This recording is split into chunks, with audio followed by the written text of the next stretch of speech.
हरियाणा विद्यालय शिक्षा बोर्ड के 9वीं कक्षा के छात्रों की वार्षिक परीक्षाएं चल रही हैं और कल 20 फरवरी 2024 को 9वीं कक्षा का सामाजिक विज्ञान यानी कि सोशल साइंस का एग्ज़ाम है।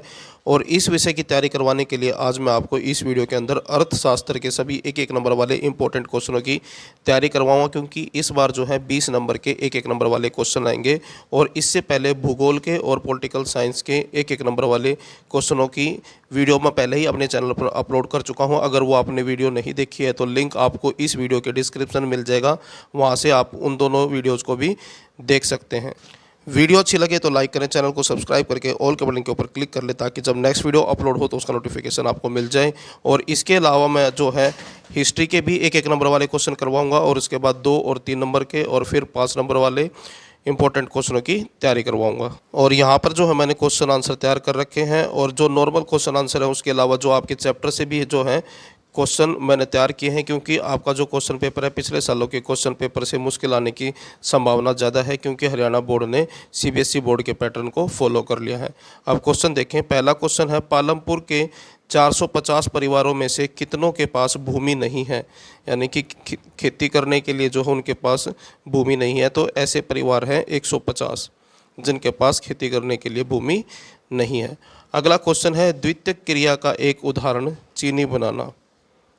टोटल 3 क्रियाएं होती हैं। पहली होती है प्राथमिक, दूसरी है द्वितीयक और तीसरी है तृतीयक, जिसको सेवा क्षेत्र भी कहा जाता है। अगला है, ग्रामीण क्षेत्र के लिए आवश्यक प्रति व्यक्ति कैलोरी की कितनी मात्रा स्वीकृत है। तो ग्रामीण क्षेत्र के अंदर एक व्यक्ति को प्रतिदिन 2400 कैलोरी जो है आवश्यक है। उसके बाद अगला क्वेश्चन है, भारतीय खाद्य सुरक्षा अधिनियम कब पारित हुआ था। तो ये हुआ था 2013 के अंदर। अगला क्वेश्चन है, पालमपुर के अधिकांश परिवार हैं। तो सब अधिकांश परिवार जो हैं किसान हैं, सभी खेती करते हैं लगभग।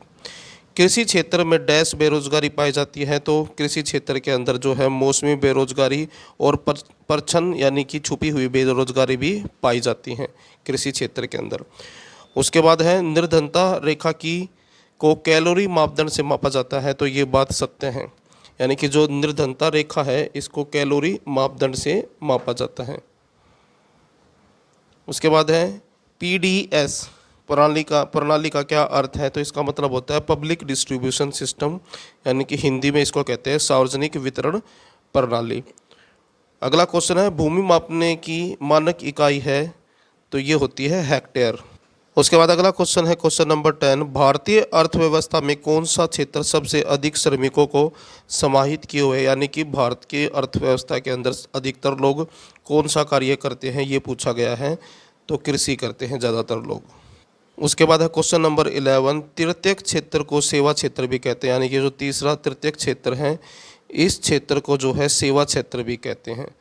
उसके बाद अगला क्वेश्चन है, अन्नपूर्णा योजना 2000 में लागू हुई थी, यानी कि वर्ष 2000 में ये जो है अन्नपूर्णा योजना लागू की गई थी।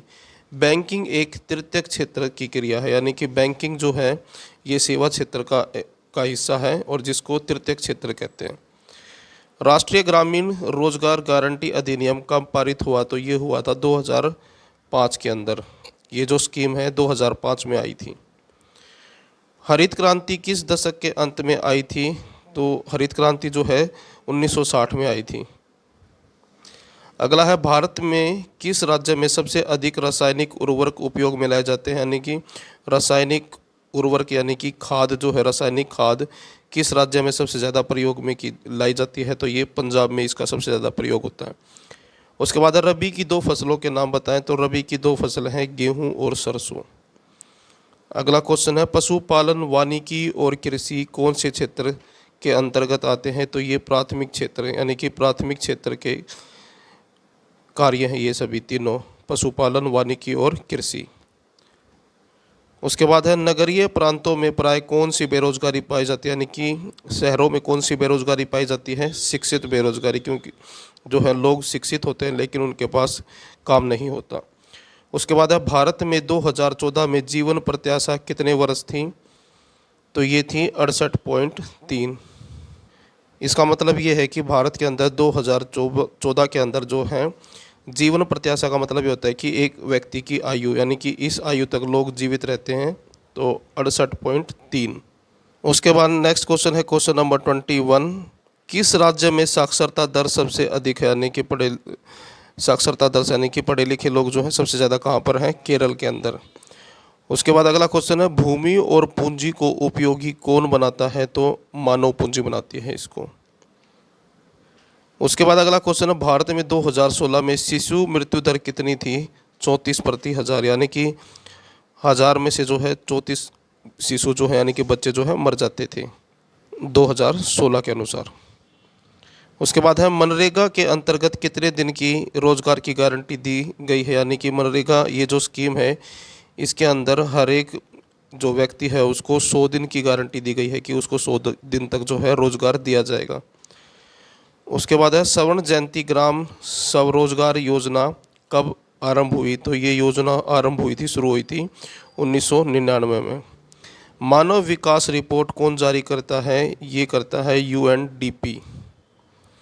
उसके बाद अगला क्वेश्चन है, डैश राज्य में निर्धनता का प्रतिशत सबसे अधिक पाया जाता है? यानी कि सबसे ज़्यादा निर्धनता जो है बिहार के अंदर है। उसके बाद अगला है, डैश को राष्ट्रीय आय को कुल जनसंख्या से भाग देकर ज्ञात किया जाता है? यानी कि प्रति व्यक्ति आय को निकालने का फॉर्मूला ये होता है, जो राष्ट्र की आय है यानी कि एक साल के अंदर जो राष्ट्र की टोटल आय है उसको जनसंख्या के साथ भाग कर दिया जाता है, तो उससे जो आता है वो प्रति व्यक्ति आय निकल जाती है इससे। अगला क्वेश्चन है, विश्व बैंक की परिभाषा के अनुसार प्रतिदिन कितने डॉलर से कम कमाने वाला अत्यंत निर्धनता में रहने वाला होता है? यानी कि विश्व बैंक जो है उसके अनुसार कितने डॉलर से कम कमाने वाला व्यक्ति जो है उसको अत्यधिक गरीब माना गया है? तो वो है 1.99 डॉलर से कम। यानी कि अगर कोई व्यक्ति इतने से कम कमाता है तो उसको अति निर्धन समझा जाएगा। उसके बाद अगला क्वेश्चन है, ग्रामीण रोजगार सृजन कार्यक्रम का आरंभ कब किया गया था? तो ये हुआ था 1995 में। अगला क्वेश्चन है, राष्ट्रीय काम के बदले अनाज कार्यक्रम कब लागू किया गया था? यानी कि काम के बदले अनाज ये योजना जो है वर्ष 2004 में शुरू की थी।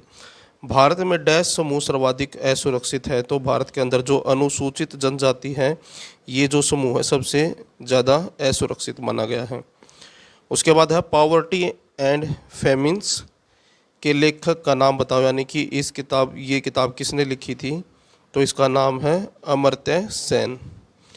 अगला क्वेश्चन है, बंगाल में भयानक अकाल कब पड़ा था? तो ये 1943 में पड़ा था। कालाहांडी व काशीपुर किस राज्य में है? तो ये उड़ीसा के अंदर है। अगला क्वेश्चन है, किसी फसल के लिए पहले से घोषित कीमत क्या कहलाती है? न्यूनतम समर्थित कीमत MSP। अगला क्वेश्चन है, सार्वजनिक वितरण प्रणाली कब लागू की गई थी? तो ये 1992 में लागू हुई थी। अमूल सहकारी समिति का संबंध किस राज्य से है? तो ये गुजरात से है। उसके बाद अगला क्वेश्चन है, विश्व खाद्य शिखर सम्मेलन कब हुआ था? तो ये हुआ था 1995 के अंदर।